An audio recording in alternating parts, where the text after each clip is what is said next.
음력 9월생의 운명은 따로 있다. 사주로 보는 놀라운 성격과 인생 활용법. 지금부터 음력 9월, 즉 한로와 상강 사이에 태어난 분들의 사주학적 특징과 성격, 그리고 인생을 풀어나가는 방법에 대해 이야기해 보겠습니다. 이 시기에 태어난 사람들은 대체로 가을의 끝자락, 찬 기운과 마른 기운이 공존하는 시기를 타고났습니다.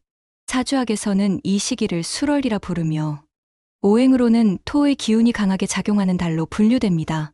먼저 이 술월, 즉 음력 9월의 자연적 배경부터 이해해 보겠습니다. 술월은 음력 기준으로 9월 8일경부터 10월 7일경까지이며 계절적으로는 가을의 말미에 해당합니다. 추수는 마무리되고 들판은 비어가며 나무잎은 떨어지고 찬 기운이 서서히 기승을 부리는 시기입니다. 이때는 자연의 수분이 말라가고 생명력보다는 수렴과 정리의 기운이 더 강해지는 시기라고 볼 수 있습니다. 그래서 이 시기에 태어난 사람들은 매우 독특한 성향과 구조를 지니게 됩니다. 결론부터 말씀드리면 철저함과 의리, 안정감 속의 고독이 이들에게서 공통적으로 드러나는 특징입니다. 자, 이제 음력 9월생의 성격적 특성부터 살펴보겠습니다. 이 시기에 태어난 사람들은 우선 내면이 굉장히 강한 사람들입니다. 술토는 오행 중에서 무겁고 고정된 기운을 의미하는데 이는 사람의 마음속 깊은 의지를 상징합니다. 쉽게 흔들리지 않으며 외부 자극에도 쉽게 반응하지 않고 자신만의 철학과 기준을 지켜가는 유형이 많습니다. 이런 분들은 책임감이 강하고 맡은 일은 끝까지 해내는 끈기와 집중력을 가지고 있습니다. 그렇다고 해서 무조건 성격이 무거운 건 아닙니다. 오히려 유머 감각이 있는 분들도 많고 겉으로는 차분하지만 속은 뜨겁고 정이 많은 경우가 많습니다. 하지만 그 정을 아무에게나 드러내진 않습니다. 쉽게 사람을 믿지 않고 인간관계에서 신뢰를 가장 중요하게 여기기 때문에 진정한 관계를 맺는데 시간이 오래 걸립니다. 이런 성향은 인간관계에서 양날의 검처럼 작용할 수 있습니다. 한번 마음을 열고 신뢰를 쌓으면 평생을 함께할 수 있을 만큼 끈끈한 정을 나누지만 반대로 실망하거나 배신당하면 다시는 그 사람을 보지 않을 정도로 단호한 모습을 보이기도 합니다. 다음은 사주 구성에서의 특징입니다. 술월은 오행 중 토의 기운이 주를 이루며 간지로는 무술과 기술이 주가 됩니다.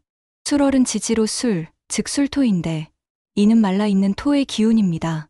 일반적인 토는 중립적인 기운이지만 술토는 불의 기운이 남아있는 마른 땅으로 해석되기도 합니다. 그래서 이 시기에 태어난 사람들은 기본적으로 불의 여운과 토의 완고함, 즉 열정과 보수성이 공존하는 인격적 특징을 보이게 됩니다. 특히 일간이 간목이나 을목이라면 토의 기운이 자신을 누르는 억제력으로 작용해 내면의 불안이나 긴장을 많이 가지고 있을 수 있습니다. 반대로 일간이 병화나 정화인 경우엔 술토의 마른 땅 위에서 스스로를 태우는 에너지를 만들기에 끈질긴 추진력과 창조력으로 발현되기도 합니다. 그렇다면 음력 9월생이 삶을 살아가면서 주의해야 할 점은 무엇일까요? 첫째, 고립감과 외로움입니다. 이 시기의 기운은 수렴과 정리의 기운이기 때문에 내면적으로는 늘 뭔가를 마무리해야 할 것 같은 압박감에 시달릴 수 있습니다. 그래서 주변과 단절되거나 감정을 숨기고 혼자 견디려는 경향이 강합니다. 이는 가족, 친구, 연인과의 관계에 있어 감정 표현이 부족하다는 평가로 이어지며 오해를 살 수 있습니다. 둘째, 완벽주의와 고집입니다. 술토의 사람들은 계획적이고 체계적인 삶을 추구합니다. 그러나 이 기준이 너무 강해지면 자기 기준에 맞지 않는 사람이나 환경에 쉽게 적응하지 못하고 스트레스를 받기 쉽습니다. 고집이 센 성향은 장점이 될 수도 있지만 변화를 수용하는 유연성이 부족할 경우 기회를 놓치는 경우도 생깁니다. 셋째, 건강 면에서는 위장, 소화기계통, 관절에 주의가 필요합니다. 마른 토의 성질은 위장의 기운과 연관되기 때문에 과로하거나 스트레스가 많을 경우 소화불량이나 장기능 저하, 특히 위염, 장 트러블 등에 시달릴 수 있습니다.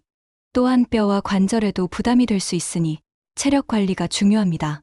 그렇다면 이 강한 내면과 성실함을 어떻게 활용하면 좋을까요? 여기서부터는 활용법에 대해 말씀드리겠습니다. 음력 9월생은 무엇보다 정리와 구조화에 강합니다. 무질서한 상황 속에서도 질서를 잡아가는 능력, 복잡한 문제를 단순하게 정리하는 힘이 탁월합니다. 그래서 기획, 전략, 경영, 연구 분야 등에서 뛰어난 두각을 나타낼 수 있습니다.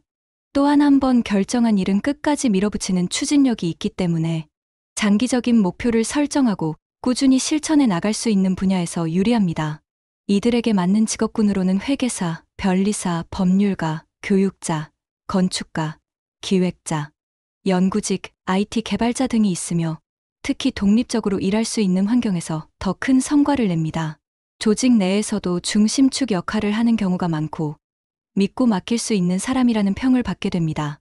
인간관계에서는 너무 폐쇄적이지 않도록 감정을 가끔은 표현하는 연습이 필요합니다. 이들의 따뜻함은 주변에 큰 힘이 될 수 있기 때문에 자신의 속내를 조금만 더 나누면 훨씬 더 풍성한 인간관계를 만들 수 있습니다. 연애운에서는 늦게 피는 경향이 많지만 한번 사랑하면 깊고 오래가는 스타일입니다. 자신과 비슷한 성향을 가진 이성과 잘 맞으며 감성보다는 신뢰와 가치관의 일치가 우선시됩니다. 그래서 상대방이 감정을 원할 때 조금 더 표현적으로 다가가는 훈련이 연애의 지속성에 도움이 됩니다. 마지막으로 운세 흐름에 대해서도 간단히 언급하겠습니다. 음력 9월생은 대체로 인생 초년보다는 중년 이후에 자신의 자리를 찾고 안정된 삶을 만들어가는 경향이 많습니다. 초년에는 다소 외로움과 고민이 많지만 그만큼 인생의 깊이를 쌓아가는 과정이 되며 40대 이후부터는 자신이 원하는 방향대로 인생의 흐름을 끌고 갈 수 있는 힘이 생깁니다. 특히 운에서 화의 기운이 들어오는 해나 달에는 재물과 명예가 함께 따르는 경우가 많고 반대로 수의 기운이 강해지는 시기에는 인간관계나 심리적 불안이 커질 수 있으니 본인의 대운 흐름을 잘 참고해 시기를 타는 지혜가 필요합니다. 이제 정리해보겠습니다. 음력 9월, 술월에 태어난 사람은 마른 대지를 품은 지혜로운 사색가입니다. 자신만의 가치관과 철학, 끈기와 책임감을 바탕으로 어떤 분야에서든 탄탄한 기반을 쌓을 수 있는 힘을 가지고 있습니다. 다만 때로는 세상과 단절되고 감정을 숨기는 습관이 생길 수 있기에 인간관계와 감정 표현에 조금 더 따뜻한 손길을 보태는 연습이 필요합니다. 가을의 끝자락에서 태어난 이들의 삶은 마치 마지막 낙엽이 떨어지고 다시 봄을 준비하는 자연처럼 단단하고 조용하게 성장해 갑니다. 만약 당신이 음력 9월생이라면 지금까지의 삶이 다소 고요했다 하더라도 앞으로의 인생은 더 강한 뿌리와 넓은 가지로 당신을 이끌어줄 것입니다. 이상으로 음력 9월생의 사주학적 특성과 운세적 활용법에 대해 알아보았습니다. 여러분의 삶이 더욱 풍요롭고 단단해지길 바라며 다음 시간에는 음력 10월생의 사주적 특징으로 찾아뵙겠습니다. 감사합니다.